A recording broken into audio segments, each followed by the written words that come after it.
Pinto, the International Federation of the Red Cross and the Red Crescent Societies. He's the head of operations in the DRC. A very good evening to you, Florent. Thank you so much for joining us. First of all, let's talk about the work of the IFRC. What does it entail so far? What do you do in the DRC? And what has been the success rate so far with regards to fighting the Ebola epidemic? Thank you very much. So our main priority as the IFRC and also as the Democratic Republic of the Red Cross, here we need to focus on having safe and dignified burials. That's one of our main priorities here. So that's why we sent an expert team in Beni, in the area that has been affected by the disease. So we have been sending these people because we know that, for example, in West Africa, around 20% of new contamination were due to unsafe burial. So engaging in safe and dignified burial is definitely one of our main priorities, as well as engaging with the communities and also being able to train and explain what are the risks in terms of how to prevent to get sick and what should be the first reflex when you get sick. So that's two big elements on which we are working on. And the third one is working in health centers in order to ensure that we have triage, but as well isolation rooms in case we have a patient that is coming, and that will prevent further contamination to healthcare workers or as well other patients. So this is the main job of the Federation and the DRC Red Cross, with the strong support of the IFRC in the affected area so far. Now, we know that the IFRC has sent a team of experts to work in areas like Beni in particular. How has been the reception there? Are they well received? So far, we have been facing resistance in the previous epidemic, for example, especially when we are carrying out safe and dignified burials, because sometimes it can be a bit against the rituals that are performed traditionally. So far, we have been facing a bit of resistance regarding Ebola, but it's a bit too early to say. So far, we didn't face major issues regarding this acceptance. Nevertheless, we are extremely careful in terms of where we go, where we can go, because we know that we have a lot of conflicts in the area. So we are very careful, but so far the intervention is going fine.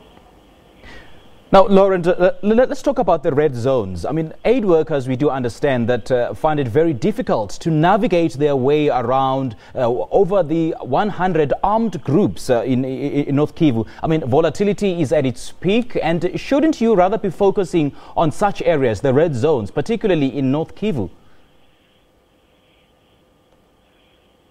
Yes. So the positive component is that the epicenter of the current epidemic for the moment in Beni, the Beni territory, remain accessible. So for the time being, we have been able to carry out our safe and dignified burials. So have been able to launch our campaigns of sensitization. Nevertheless, we have to be ready that to face some cases that may appear in areas where we cannot go, and potentially in areas where the people that will develop the symptoms cannot reach us because they will not be able to move either due to forced displacements or due to the conflict there.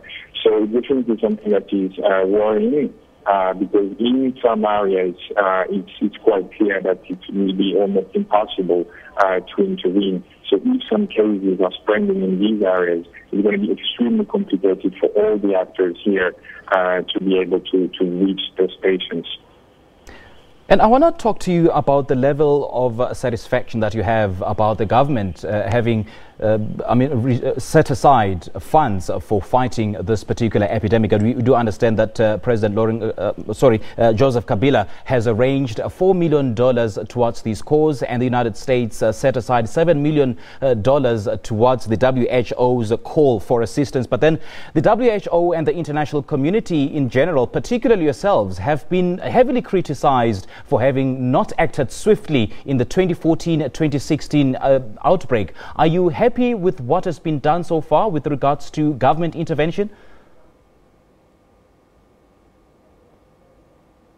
and trying to cut the transmission chain is to do, as we were discussing, the safe and dignified burials, because this can be really dangerous for the family, because the family, for example, is touching the body, washing the body, and so on, and that's when at the death time that the bodies are the most infectious. So it's a very difficult moment, and we need to be able to do some burials that are safe in one hand, but also in another hand to be sure that we respect as much as possible the rituals of the families.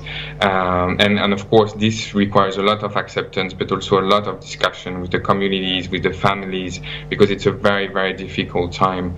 So this safe burials is really what we are doing at the Red Cross.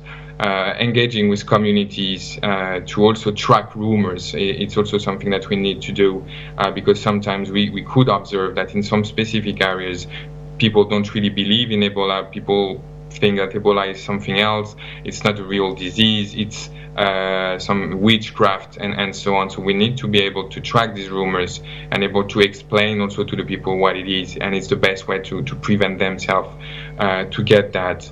There is also some work in these health centers where we are doing this triage and trainings of the healthcare workers to really limit the further spreading within these health centers towards patients or the people working there. Some other actors are also working on vaccinations, and this is very important as well. This has been proven as very effective on the previous outbreak.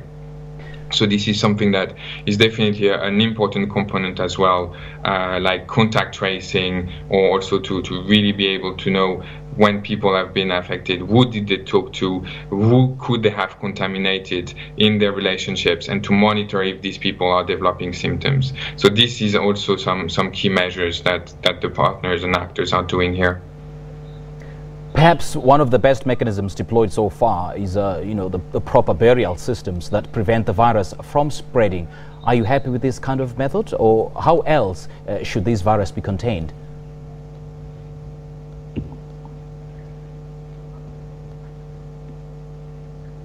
Florent, are you there? Are you still there? All right, unfortunately, we seem to have lost Florent. He's the head of communications for the Federation, the International Federation of Red Cross and the Red Crescent Societies in the DRC. He was just giving us an update about the outbreak of the Ebola epidemic. And we all know that the DRC is on a knife edge as this conflict presents itself, or rather is the potential proliferation ground for Ebola outbreak. This is the Global SABC News. We'll have more news shortly after the break. Don't go away.